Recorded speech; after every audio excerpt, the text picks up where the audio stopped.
Dans les villes de Koya, du Breka et Kamsar, des morts, des blessés graves et des destructions de biens publics sont signalés. Le constat de nos reporters, c'est dans un très bref instant.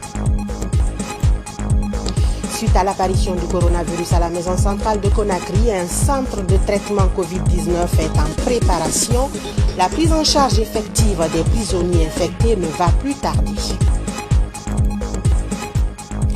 Enfin, nous reviendrons sur cette immersion faite hier au centre de traitement de Donka, une visite guidée entre les salles de prise en charge et celles de réanimation, exclusivité RTG.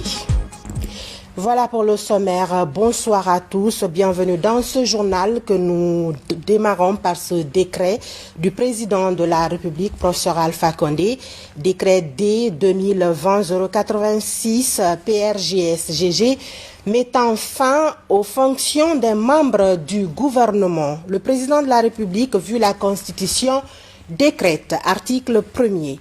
Il est mis aux fonctions de Dr Cheikh Talibi Silla, ministre de l'Énergie. Article 2. Dr Cheikh Talibi Silla, précédemment ministre de l'Énergie, est appelé à d'autres fonctions. Article 3. Le secrétaire général du ministère de l'Énergie est chargé d'assurer l'intérim. Article 4. Le présent décret qui prend effet à compter de sa date de signature sera enregistré et publié au journal officiel de la République de Guinée-Conakry le 12 mai 2020. Signé professeur Alpha Condé. Je vous le disais dans les titres, des échauffourées ont été enregistrées ce matin à Koya, du Breka et Kamsar, entraînant des cas de mort, de blessés et des actes de vandalisme. Si à Koya et du Breka, les nouveaux barrages érigés pour les mesures sanitaires sont à l'origine des manifestations. À Kamsar, par contre, c'est le délestage du courant électrique qui dérange. Suivez ce constat de commandant Mori Kaba de la police nationale. C'est une journée agitée pour les collectivités de Koya, du Breka et Kamsara. Des cas de mort sont enregistrés ainsi que de blessés au niveau des structures sanitaires. À Koya et du Breka, il s'agissait de protestations violentes contre des barrages filtrants érigés à Frigiadi dans Koya et de Kabilem Village dans du Breka. Nous étions en train de mener une négociation par rapport à l'érection du barrage de Frigiadi avec les populations auprès des autorités compétentes.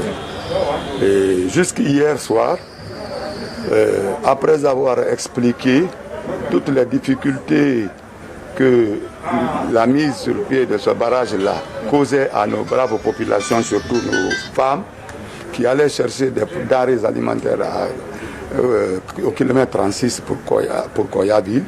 Toutes ces difficultés-là ont été portées à la connaissance de l'autorité et qui a donné l'accord de procéder à une certaine délocalisation, sans pour autant remettre en cause le contrôle des usagers de la route qui partaient vers l'intérieur du pays. Et nous avons informé les autorités locales de ces différentes collectivités pour qu'aujourd'hui, là, une fois que la mission qui est venue tout de suite passait, on allait procéder à la délocalisation et il y aurait eu liberté de mouvement entre ici. Désagréablement, on était assis dans nos bureaux vers 9h du matin. Il y a un groupe de jeunes mobilisés par quelques faits pour aller vers le barrage, dire que franchement ils en ont marre de ce barrage et ça cause d'énormes difficultés aux usagers de la route. On voyait dans le groupe des éléments qui marchaient avec des coupes-coupes, des haches, des lance-pierres, pour demander, réclamer la levée de ce barrage. Vous voyez même, vous voyez le chantier actuellement. Tout ce qu'on avait fait, ils ont tout mis à l'eau. Ils ont tout mis à l'eau. Le bâtiment qui était en construction, ils ont presque saccagé le bâtiment.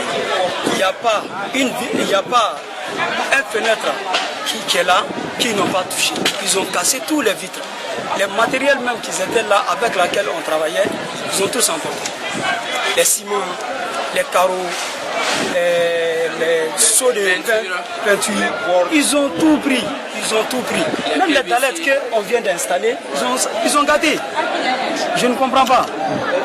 Je ne comprends pas pourquoi tout ça. Vu l'ampleur de la situation, une réunion d'urgence a eu lieu entre les autorités préfectorales et communales de Koya et les états-majors de l'armée, de la gendarmerie et de la police nationale. d'importantes mesures sont prises. Nous avons harmonisé nos points de vue et nos requêtes ont été prises en considération et tout de suite on a ordonné de relocaliser le barrage, ce qui fait un ouf de soulagement. À 17h, le barrage de Friguiadi a fini par être levé. Il est délocalisé à Kouria derrière Koya. Il a été décidé qu'il n'y aura pas de contrôle entre Conakry, Koya et Dubrika. Au moment où nous quittions Koya, le calme était revenu. Face à ces troubles sociaux enregistrés dans ces trois villes, le gouvernement déplore les cas de morts et de blessés ainsi que les actes de destruction de biens publics qui s'en sont suivis. À propos, une déclaration a été faite par le gouvernement que je vous invite à suivre.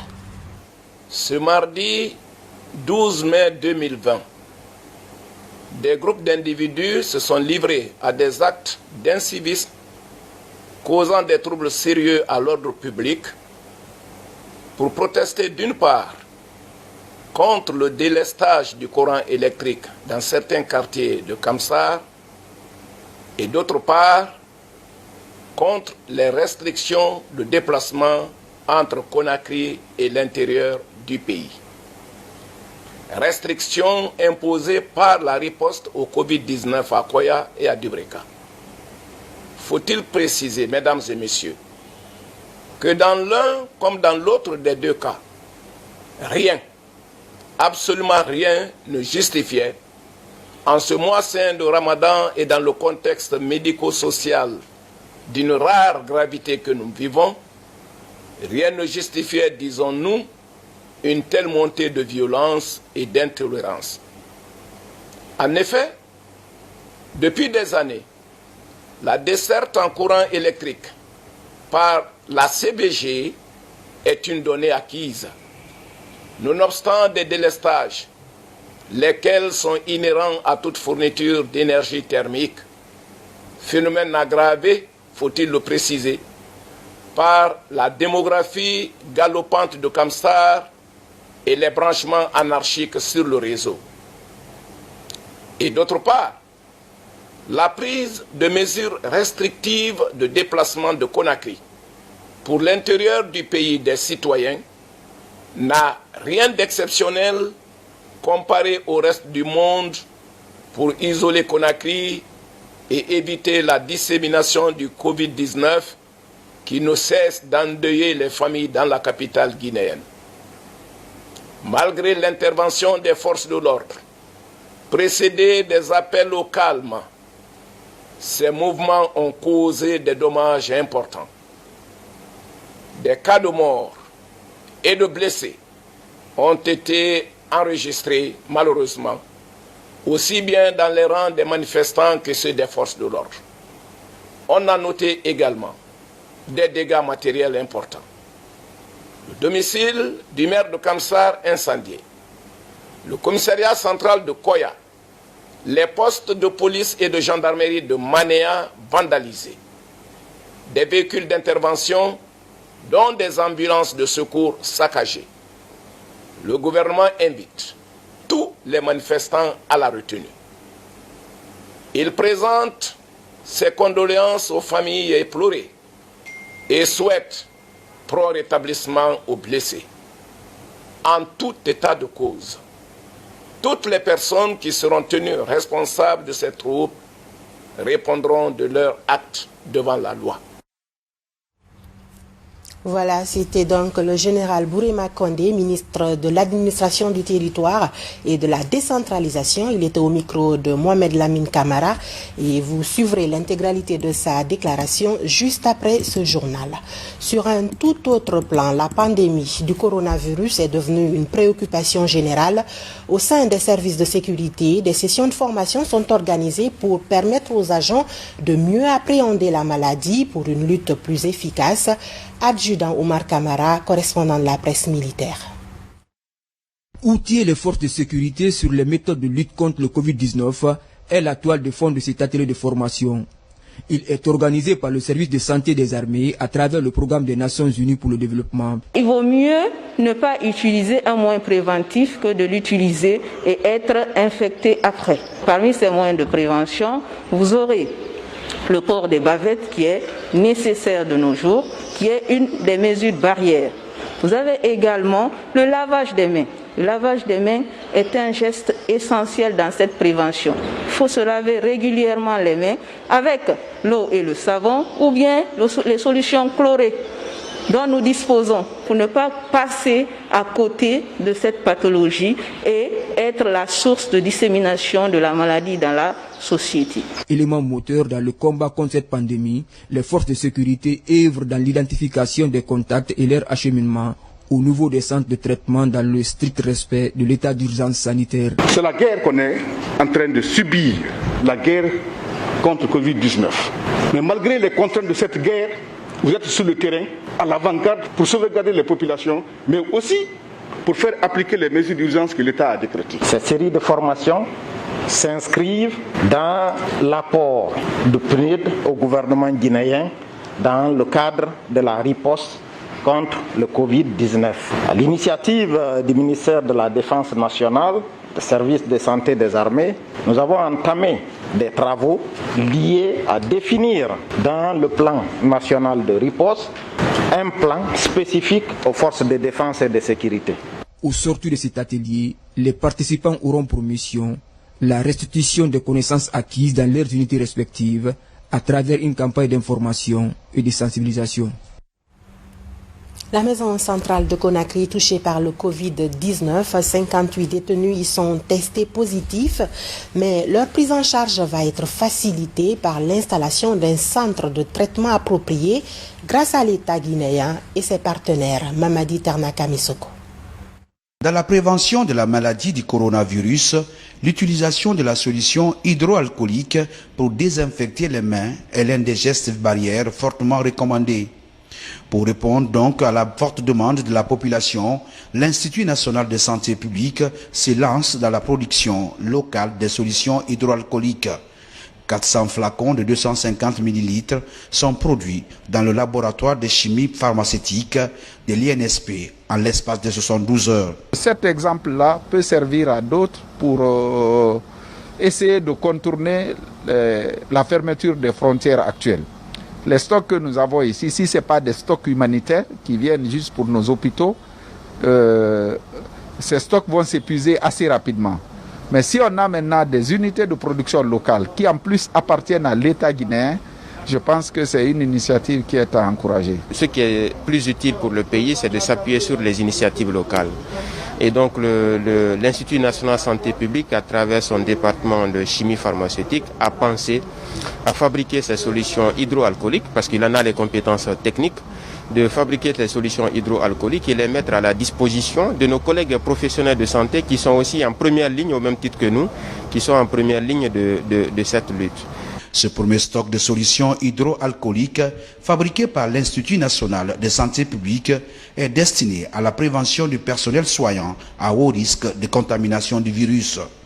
Le corps médical du service des maladies infectieuses du centre hospitalo-universitaire de Donka et celui du centre médical de Ratoma constituent les principaux bénéficiaires du lot. Le don est une initiative du collectif des médecins guinéens et étrangers. Pour cette première partie de nos actions, nous avons décidé de mettre à la disposition du personnel soignant près de 400 flacons de solutions hydroalcooliques pour la désinfection des mains et aussi de 1500 masques chirurgicaux pour la protection de ce personnel soignant. Aujourd'hui, c'est une course contre la montre qui est engagée pour rompre la chaîne de transmission du coronavirus dans le pays. Et l'Institut national de santé publique s'implique activement dans le combat à travers le diagnostic des cas suspects de la maladie et maintenant la production de près de 1000 flacons de solutions hydroalcooliques. Voilà, vous l'avez compris, c'est un reportage sur la solution hydroalcoolique, l'une des solutions préconisées dans la prévention contre le Covid-19. Je vous le disais, la maison centrale de Conakry touchée par le Covid-19, 58 détenus sont testés positifs, mais leur prise en charge va être facilitée par l'installation d'un centre de traitement approprié grâce à l'État guinéen et ses partenaires. Mamadi Ternaka Misoko. Dans l'enceinte de la maison centrale de Conakry, les ouvriers sont à l'œuvre pour le dernier réglage. La principale prison du pays s'apprête à héberger ses propres détenus. Sur 130 individus testés, 58 ont été positifs à la maladie Covid-19. En moins d'une semaine, un centre de prise en charge est érigé pour le traitement des patients. 2 salles d'hospitalisation, hommes et femmes, un restaurant, des toilettes, les conditions minimales sont créées. Cela nous prouve à suffisance que si la santé de la population libre est la préoccupation de chacun et de tous, celle de la population carcérale aussi est un facteur de sécurité qui ne doit pas venir s'arrêter derrière la prison. Avant l'ouverture du centre, une équipe de partenaires de l'ANSS, de la Justice et le ministre de l'Unité nationale sont sur les lieux. Bien avant le Covid-2019, nous travaillons sur les questions de désengorgement de prisons.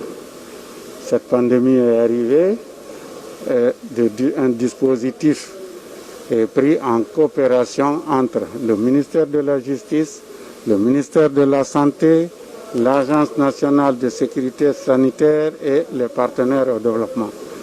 C'est la raison pour laquelle nous sommes là, pour voir que comporte ce dispositif, qu'est-ce qui a été fait jusqu'à maintenant et qu'est-ce qui va être fait. Il est heureux de voir les actions qui ont été prises par les autorités et qui doivent suivre les principes d'abord de cohésion sociale, de préservation de la santé de la communauté et aussi les principes d'équité et de non-discrimination et non-stigmatisation.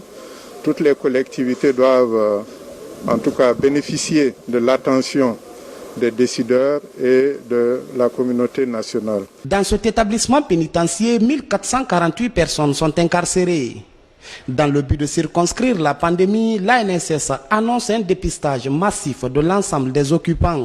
Nous avons choisi avec notre département pris en charge le personnel médical à cet effet, et qui est composé de personnel médical du service de santé des armées, du service de santé de la police et du service de santé des pénitenciers. Et l'ANSS aussi a mis des mentors en accompagnement pour pouvoir gérer le centre dans les conditions requises. Et il y a d'autres activités en cours, à savoir le dépistage de l'ensemble du personnel et des détenus de la maison centrale. Et ceci va se faire dans les 10 à 15 jours à venir. 160 lits est la capacité d'accueil du centre Covid de la maison centrale. Ces cas de coronavirus à la maison d'arrêt relancent la question du désengorgement de nos prisons. Nous vous l'avions montré hier, nos médecins, ces sauveurs n'ont pas toujours la reconnaissance qu'ils méritent. Et pourtant, ils donnent le meilleur d'eux-mêmes pour tirer des griffes du coronavirus des centaines de patients, dont ceux qui leur parviennent dans une situation difficile. Le taux de guérison élevé reste pour le moment le seul réconfort de ces hommes qui ont échangé leur blouse blanche contre des combinaisons. Kamara Boubacar a passé 2 heures avec eux à Donka. Suivez son compte rendu. Ce bâtiment de 3 niveaux était destiné à la pédiatrie et au service de médecine interne. Depuis l'épidémie au coronavirus, il est devenu le principal foyer d'isolement de l'hôpital national d'Onka. 431 patients au Covid-19 sont hospitalisés ici. Pour les médecins et infirmiers, plus de répit. Les sollicitations s'enchaînent. On cherche les noms des malades. Pour remplir les dossiers, pour mettre à jour. À la salle 15, il y a une urgence. Pour voir là-bas. Salle 15. Salle 15. Une urgence au 3e étage. L'équipe qui doit monter, je les alerte et ils vont monter. Pour une des rares fois, cette équipe ne montera pas seule. Nous allons la suivre. Pour cela, il nous faut aussi enfiler des combinaisons. Elles sont spécifiques face à l'agent Covid. Il vous reste juste l'écran facial ou la lunette. C'est des agents très virulents et donc il faudra qu'on se protège. Il fait excessivement chaud dans ces combinaisons et c'est bien dans ces conditions-là que nos médecins travaillent pour sauver des vies humaines. Déjà, la vue est très diminuée, on dirait que je suis dans du brouillard, mais voilà, il faut faire avec. Et c'est comme ça que nous allons rentrer dans le centre avec le professeur So. Le patient de l'appel d'urgence est dans un état comateux. mais l'équipe de l'unité de réanimation a réussi à le stabiliser. Et ça, c'est un traitement lourd. C'est le dernier niveau. D'accord? Et si on a gain de cause, on va le débrancher et puis le laisser respirer lui-même. Et tant qu'on n'a pas gain de cause, il restera toujours sous respiration artificielle. Donc regardez bien ce système-là. Il est impossible de débrancher ce monsieur-là. C'est pas possible. D'accord? On ne peut pas le débrancher.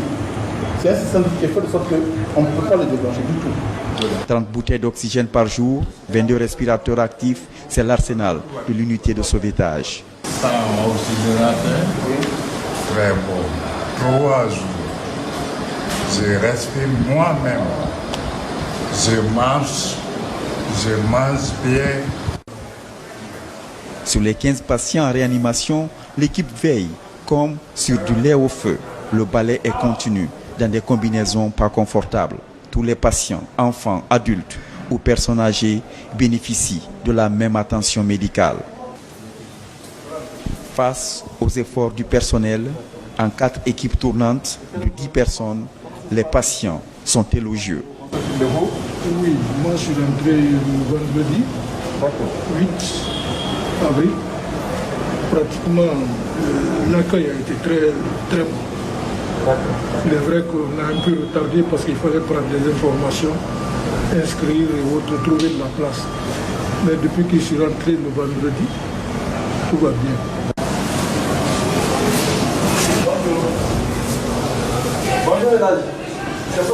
J'ai 82 ans et on m'a dit que ce virus-là, il ne pardonne pas les vieux. J'ai donc essayé d'éviter réellement le virus. J'ai essayé. Je rentre dans une chambre, à un bureau. Je ne m'assieds pas parce que je ne sais pas qui était assis là. Et je me retrouve avec ce Covid. Là, je me demande jusqu'aujourd'hui où est-ce que je l'ai pris, honnêtement. Peut-être avec une marchande d'ananas parce que j'aime les fruits. Peut-être comme ça, la voiture, parce que je marche ma voiture, je monte les vitres. J'ai de l'alcool ici, partout dans ma voiture. Je nettoie, je fais tout. Et je l'ai eu. Je dis donc, il faut vraiment s'efforcer, ceux qui l'ont, et qui savent qu'ils l'ont, ou qui peuvent savoir qu'ils l'ont, qu'ils cherchent à savoir et qu'ils le détruisent, pour ne pas le communiquer à d'autres. Équipe donc meilleure. Donc meilleure. Quiconque a Covid, il vient donc il ne meurt pas. On ne comprend pas le risque qu'on prend pour nos patients. Ici, c'est une zone hautement infectieuse. Voilà pourquoi on nous a habillés comme ça. On a nos familles à la maison, on a nos activités, on a tout laissé pour être là au service des patients. Nous sommes en CMD, nous ne pouvons pas débrancher quelqu'un pour brancher un autre. Ce n'est pas possible. Ça, ce n'est pas de la médecine. Et nous, on a prêté serment pour ça. Et on va faire vraiment ce qui se doit pour nos patients.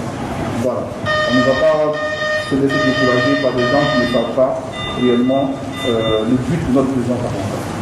La plupart de ces médecins ont appris des commentaires désobligeants à leur endroit sur les réseaux sociaux. Mais un patriote, il décide d'avancer sereinement. Ce corps médical, il a besoin de reconnaissance et du respect. C'est ça dont nous avons besoin. Après avoir vu ce qui nous a été donné de voir ici, après avoir eu tous ces témoignages, nous avons envie de porter en triomphe ces preux médecins qui réussissent à tirer pratiquement de l'antichambre de la mort de centaines de Guinéens ici. Le défi ici est perpétuel. Aucune âme ne doit être laissée aux ventouses du coronavirus. Le protocole de soins pratiqué par ce corps médical est des plus efficaces en ce moment. Voilà, place aux statistiques du jour sur la situation épidémiologique du Covid-19 en Guinée ce 12 mai 2020. 45 guéris du jour, 85 cas confirmés du jour, 0 décès du jour, ce qui fait un cumul guéri de 816 pour 2298 cas confirmés et 11 décès au total.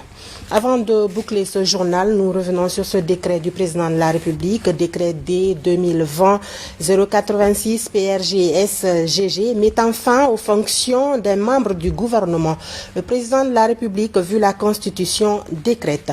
Article 1er, il est mis fin aux fonctions de Dr Cheikh Talibi Silla, ministre de l'Énergie. Article 2, Dr Cheikh Talibi Silla, précédemment ministre de l'Énergie, est appelé à d'autres fonctions. Article 3, le secrétaire général du ministère de l'Énergie est chargé d'assurer l'intérim. Article 4, le présent décret qui prend effet à compter de sa date de signature sera enregistré et publié au journal officiel de la République de Guinée, Conakry, le 12 mai 2020, signé professeur Condé. C'est tout pour ce journal. Merci à vous de l'avoir suivi. Nos souhaits de meilleure santé aux personnes atteintes de Covid-19. La lutte se poursuit. Soyons toujours vigilants pour nous et pour nos proches. Bonsoir chez vous.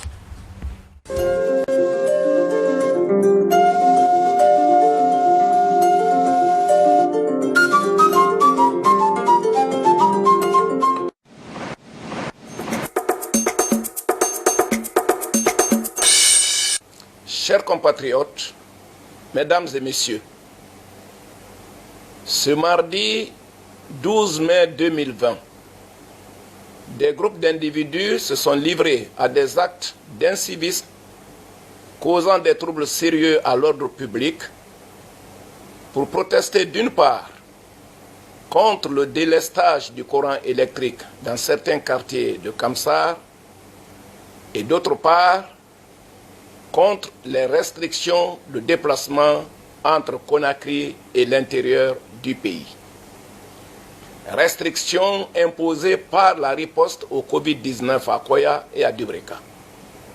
Faut-il préciser, mesdames et messieurs, que dans l'un comme dans l'autre des deux cas, rien, absolument rien ne justifiait, en ce mois saint de Ramadan et dans le contexte médico-social d'une rare gravité que nous vivons, rien ne justifiait, disons-nous, une telle montée de violence et d'intolérance. En effet, depuis des années, la desserte en courant électrique par la CBG est une donnée acquise. Nonobstant des délestages, lesquels sont inhérents à toute fourniture d'énergie thermique, phénomène aggravé, faut-il le préciser, par la démographie galopante de Kamsar et les branchements anarchiques sur le réseau. Et d'autre part, la prise de mesures restrictives de déplacement de Conakry pour l'intérieur du pays des citoyens n'a rien d'exceptionnel comparé au reste du monde pour isoler Conakry et éviter la dissémination du Covid-19 qui ne cesse d'endeuiller les familles dans la capitale guinéenne. Malgré l'intervention des forces de l'ordre, précédée des appels au calme, ces mouvements ont causé des dommages importants. Des cas de mort et de blessés ont été enregistrés, malheureusement, aussi bien dans les rangs des manifestants que ceux des forces de l'ordre. On a noté également des dégâts matériels importants. Le domicile du maire de Kamsar incendié, le commissariat central de Koya, les postes de police et de gendarmerie de Manéa vandalisés, des véhicules d'intervention dont des ambulances de secours saccagées. Le gouvernement invite tous les manifestants à la retenue. Il présente ses condoléances aux familles éplorées et souhaite prompt rétablissement aux blessés. En tout état de cause, toutes les personnes qui seront tenues responsables de ces troubles répondront de leurs actes devant la loi. Le gouvernement, tout en déplorant encore une fois ces pertes en vies humaines et les dégâts causés par le vandalisme contre le patrimoine public et les forces de sécurité, rassure que des solutions idoines seront trouvés aux différents cas de manquement qui, en dépit des contraintes imposées par la conjoncture, figurent et ont toujours figuré parmi ces préoccupations. Je vous remercie.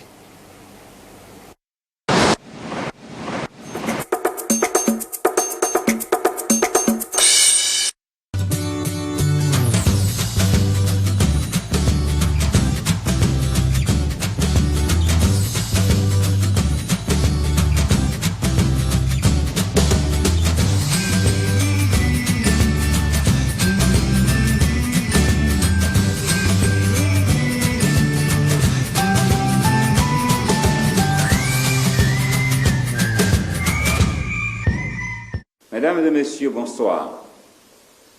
Nous avons eu 85 cas positifs aujourd'hui, ce qui porte le nombre de cas confirmés à 2298. Et nous suivons 1726 personnes dans Conakry, Koya, Dubreka et Fria, où il y a eu des cas. Et depuis le début de la maladie, nous avons suivi 8802 personnes. Nous avons 508 personnes hospitalisées à date sur les sites de Donka, Kanlfaya, Nongo et Kindia. Nous n'avons pas eu de décès, heureusement encore. Et 45 personnes sont sorties guéries aujourd'hui, ce qui porte le nombre de sorties guéries de nos sites de prise en charge à 816. 9 personnes sont hospitalisées à la réanimation, ce qui fait que depuis le début de la maladie, plus de 45 personnes sont passées à la réanimation et c'est le point pour nous de féliciter et de remercier l'équipe des soignants qui se trouve en première ligne du combat et qui, avec les actions, permettent tous les jours à ce que nous ayons ces normes sorties guéries. Comme on le disait la dernière fois, avec les activités communautaires que nous avons entamées, 1628 ménages ont été visités aujourd'hui et 790 kits de lavage ont été installés au niveau des foyers de façon communautaire et près de 10 000 bavettes ont été partagées dans ces familles. Mesdames et messieurs, nous vous informons aussi de l'ouverture du site de la prise en charge Covid à la maison centrale. La mise à disposition de ce centre à la population carcérale répond à une préoccupation des autorités du pays, celle d'assurer une prise en charge des cas issus de ce milieu spécifique. Il faut dire que c'est une collectivité, donc le risque aussi est là. Ce centre de prise en charge permettra donc de prendre en charge les 58 détenus testés positifs, mais aussi prendre précocement en charge les cas éventuels prochains s'il y en aura. Ce qui pourrait aider à rompre la chaîne de transmission du Covid dans l'enceinte de cette maison, de cette collectivité. Déjà, nous avons le personnel identifié qui a commencé le travail, mais aussi sur le plan de la surveillance, et de la prévention, nous avons mis à la disposition de tous les détenus des masques et des kits de lavage des mains ont été installés dans l'enceinte afin d'améliorer l'hygiène et la prévention de cette maladie au sein de cette maison carcérale. Nous tenons aussi à vous rassurer que toutes les dispositions sont prises afin que ces détenus puissent se prévaloir le droit à la santé. Mesdames et messieurs, afin de couper la chaîne de propagation du Covid-19, surtout dans les zones à risque, nous continuerons à poursuivre notre campagne de distribution des masques dans plus de 23 quartiers de Conakry, mais aussi à mettre à disposition des kits de lavage en des endroits spécifiques afin que les gens continuent de se laver régulièrement les mains. Cette vaste opération que nous faisons actuellement avec le CNOS va continuer jusqu'à ce que nous puissions rompre la chaîne de transmission. Nous remercions ici encore ces ONG qui nous accompagnent et la société civile, notamment CNOS, et toutes les bonnes volontés qui s'impliquent dans ces activités communautaires. Mesdames et messieurs, nos sites de prélèvement continuent à faire du prélèvement à Conakry et nous sentons un engouement de la population pour faire ces prélèvements et nous vous rassurons que dans les jours à venir, nous améliorerons de plus le rendu de résultats. Mesdames et messieurs, enfin, nous ne cesserons jamais d'insister sur les mesures de prévention qui sont valables dans cette lutte, à savoir le port du masque par tous, où que vous soyez, quelle que soit la personne qui est en face de vous, portez le masque car il permet de protéger celui qui est en face de vous et vous protège vous-même. Secondez cela, lavez-vous régulièrement les mains. Ce lavage de mains permet d'éliminer physiquement le virus et respectons la distanciation sociale de 1,50 m. Ces trois actions combinées, à coup sûr, préviennent à plus de 90% la transmission du virus dans les communautés. Ensemble, stoppons le Covid-19.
Plus de 2 mois, le virus de Covid-19 est toujours présent dans notre pays. Les nouveaux cas contaminés sont détectés parmi les contacts communautaires. Les lieux publics comme les marchés et les débarcadères semblent être plus exposés que partout ailleurs. D'où la mobilisation de l'Ordre national des pharmaciens de Guinée pour aller à la rencontre des citoyens de ces lieux publics. Par rapport à cette pandémie, il est impensable que nous restions derrière nos comptoirs pendant que nos frères sont dans les hôpitaux, contactent la maladie et se font tuer. Donc nous sommes là, nous sommes près de la population, nous voulons être solidaires de tous les agents de santé publique du pays. Armés de gants et du gel alcoolisé, les membres de l'Ordre national des pharmaciens de Guinée entament leur campagne de sensibilisation dans les marchés de Taouya, dans la commune de Ratouma. Aujourd'hui, l'Ordre national des pharmaciens, c'est le secteur de la santé. Ce sont eux qui savent réellement ce qu'il faut faire en ce moment-là.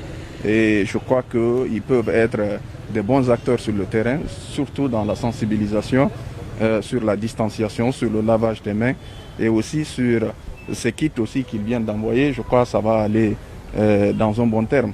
Donc c'est une chose qui va nous soulager et qui va aider la population la plus démunie à s'en servir. On va s'ajouter à eux pour faire la sensibilisation. Les messages qu'on va donner, qu'on va faire passer à la population, aux gens qui sont dans les marchés, c'est de suivre ce que les gens là vont leur dire.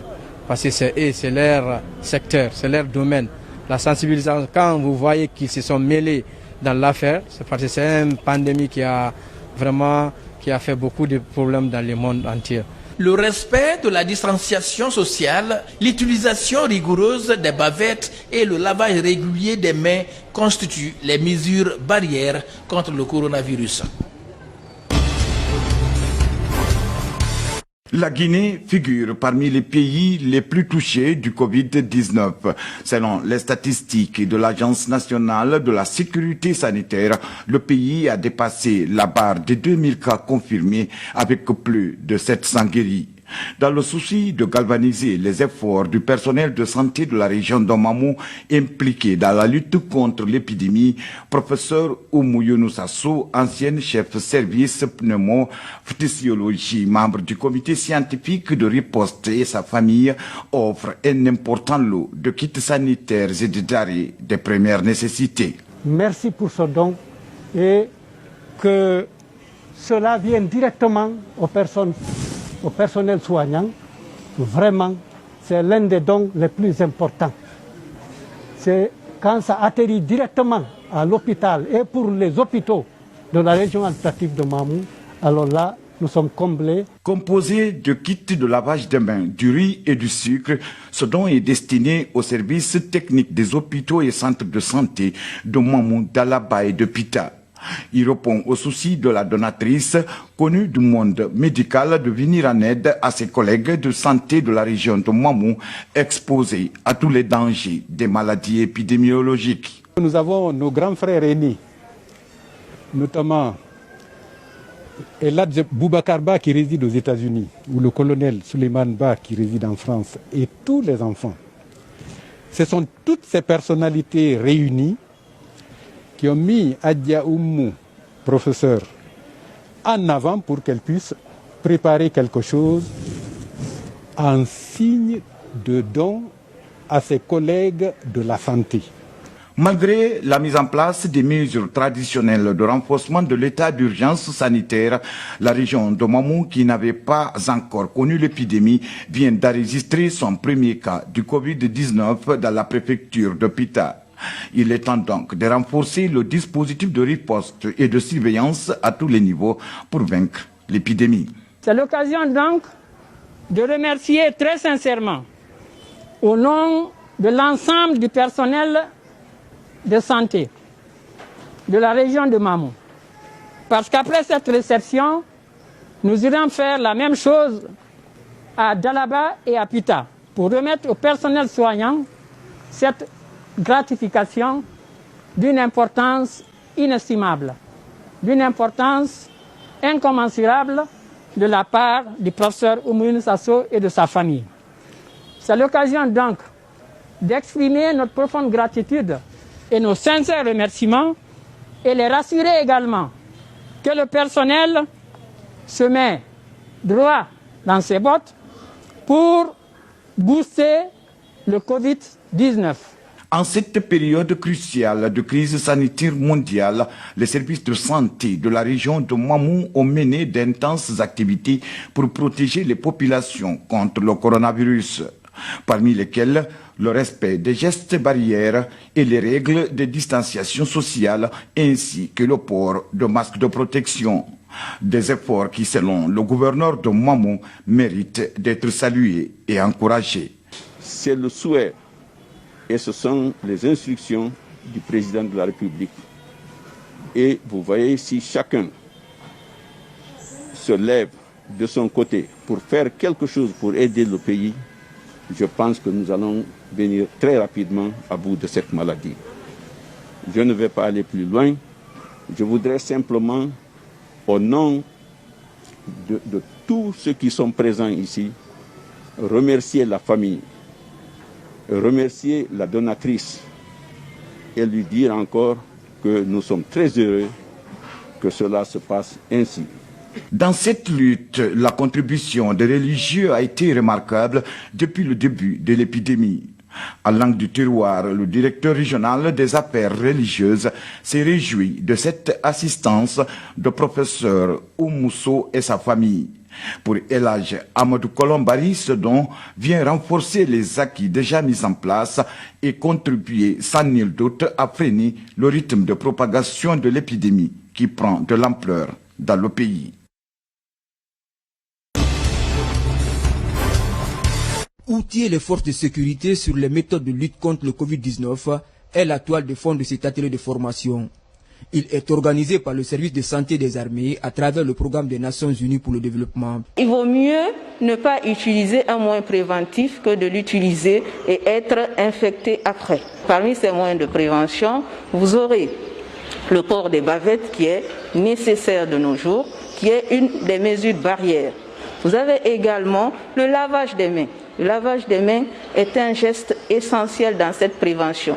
Il faut se laver régulièrement les mains avec l'eau et le savon ou bien les solutions chlorées dont nous disposons pour ne pas passer à côté de cette pathologie et être la source de dissémination de la maladie dans la société. Élément moteur dans le combat contre cette pandémie, les forces de sécurité œuvrent dans l'identification des contacts et leur acheminement au niveau des centres de traitement dans le strict respect de l'état d'urgence sanitaire. C'est la guerre qu'on est en train de subir, la guerre contre le Covid-19.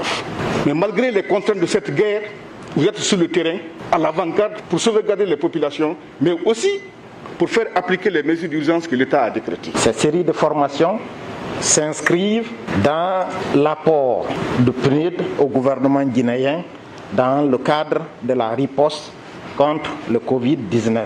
À l'initiative du ministère de la Défense nationale, du service de santé des armées, nous avons entamé des travaux liés à définir dans le plan national de riposte un plan spécifique aux forces de défense et de sécurité. Au sortir de cet atelier, les participants auront pour mission la restitution des connaissances acquises dans leurs unités respectives à travers une campagne d'information et de sensibilisation.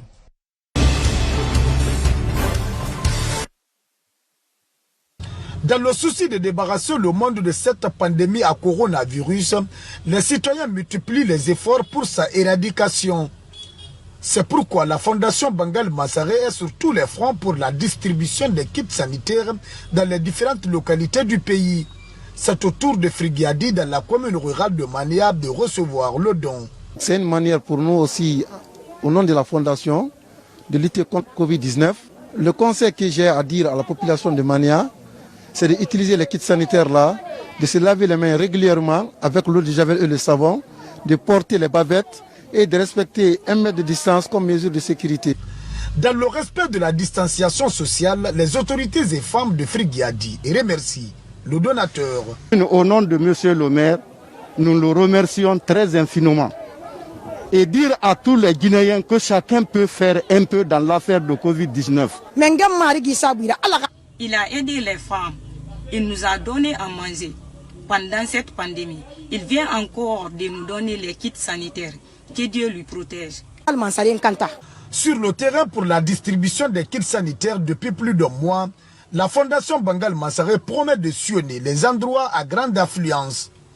Ils se préparent pour la préfecture de Kindia pour la prochaine étape. Une manière pour elle de briser la chaîne de propagation du Covid-19 en Guinée.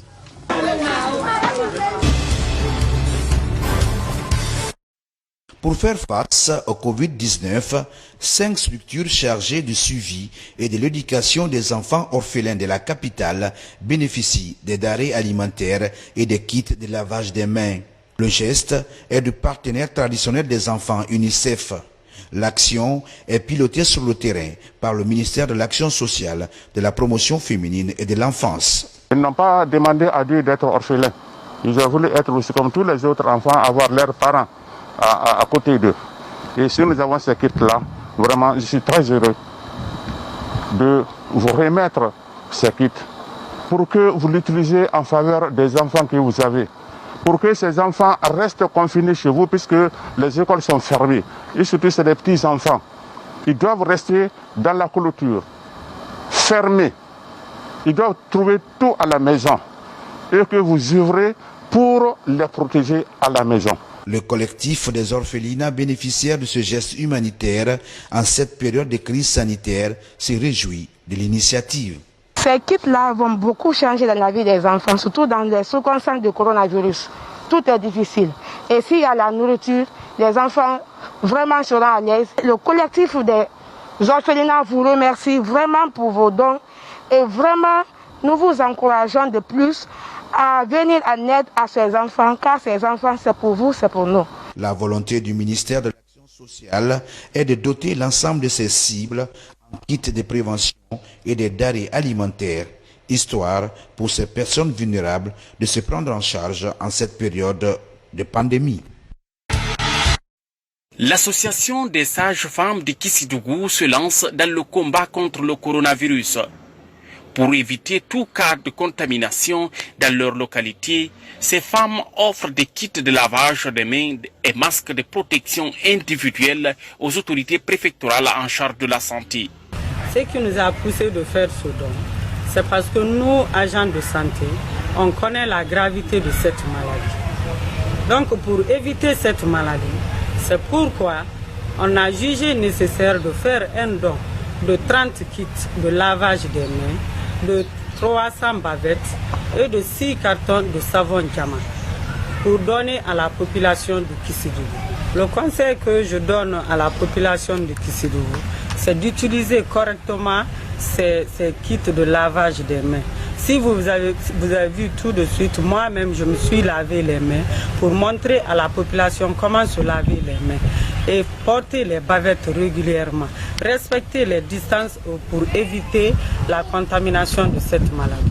Nous-mêmes, l'association des sages-femmes, même on a recruté, on a motivé des crieurs publics pour qu'ils puissent faire la sensibilisation au marché, dans les cafés-bars, dans les salons de coiffure, là où les mototaxis garent. C'est ce que vous avez vu tout de suite. J'étais même avec eux au petit marché de Sobé pour la distribution des kits et des bavettes. En plus des kits, ces professionnels de santé ont sillonné les différents marchés de la commune urbaine.